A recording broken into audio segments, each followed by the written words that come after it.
What's up guys? So today I didn't plan on vlogging, but the E90 is having issues. So I guess I gotta work on my car. I really did not want to, like I said, I didn't want to vlog. I didn't want to do anything to the cars really. I thought about going to pick up the hub assembly, the knuckle, for the EP3 from the junkyard today, but I tried to start the E90 this morning and it did not want to start. And when it did start, the idle was complete shit. I gotta move the E46 out of the way, I gotta move the EP3 out of the way so I can get the E90 in here and work on it. Yesterday I was going through the McDonald's drive-thru and it jerked really hard and the traction control light came on, and so basically disabled traction control, which was kind of weird.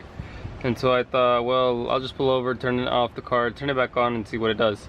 And I did, and when I turned the car, it turned on fine and everything ran normal. And so I was on my way home yesterday. I was out in Wyoming. When I was pulling onto the freeway, I noticed that the car was really sluggish and really heavy.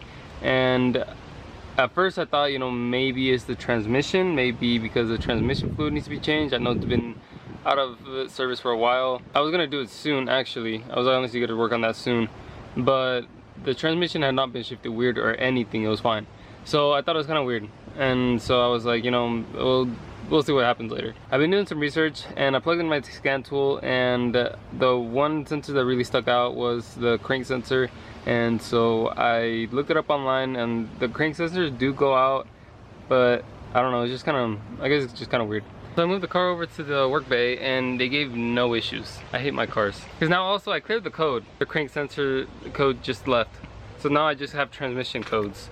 So I'm gonna search those really quick and see what I find on those. And maybe, I hope it's not a transmission. I really hope it's not, because that's gonna be expensive. Okay, so quick update. This one's really hard to get. Kind of want to give up on it. I might just do a transmission fluid change because it's a lot easier than reaching into a sensor that I have to take the whole intake manifold off. Probably the starter, because I don't think I have a wrench that'll fit that bolt, the Torx bolt.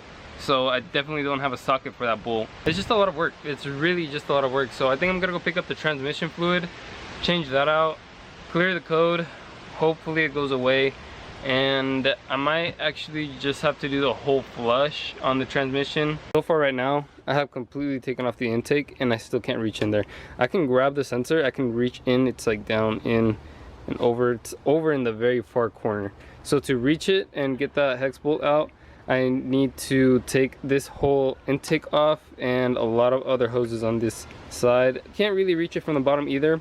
I tried going down there and it didn't really work out. What's up guys, it's a new day.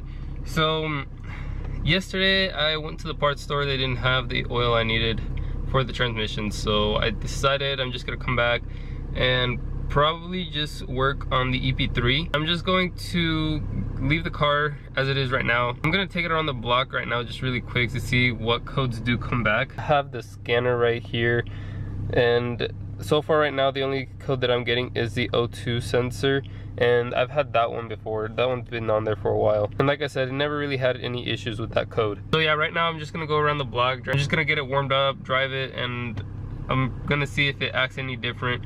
I really do not understand what happened. I cleared all the codes yesterday, see which ones came back, and then I started the car and it started perfectly fine. So yeah, really quick right now, I'm just gonna go test drive it. Every car has its own drive cycle. I'm gonna go put it in the drive cycle, see if it runs any better, see if it does anything, see if any codes come back, and then we'll come back and basically look it over. And like I said, I'm not gonna do anything today about it. As of right now, I gotta wait a while before I can put any money into this, and so I'm trying to go the most cheapest route right now, and it seems like the EP3 might be the cheaper way right now. Okay, so I think it's gonna be the crank sensor, because it's doing it again. Watch this.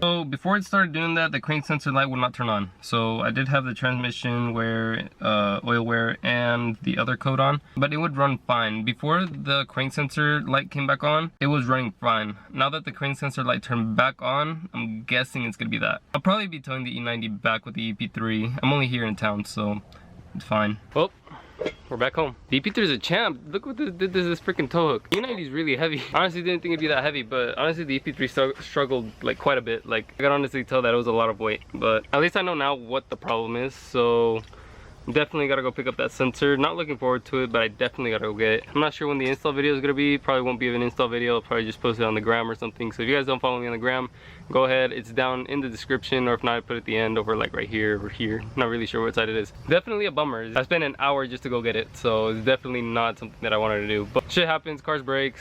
I mean, it's all life. It's all a car's life, but this is definitely something else. So I'd never thought that.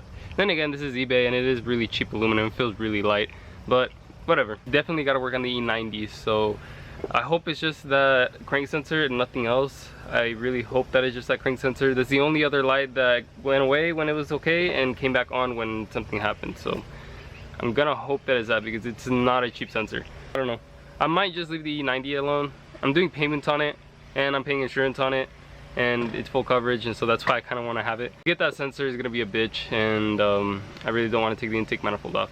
And if I have to take the intake manifold off, I kind of want to just order the 3-stage intake manifold, just because that's a lot of more horsepower than the 328 stock intake manifold. But I'm gonna figure things out here the next couple days. I gotta see what I want to do. I gotta see what is beneficial and what is cheaper. So if you guys like the video by any chance, go down, hit that like button, comment down below. I'm always active in the comment section. Hit that subscribe button, and I'll see you in the next one.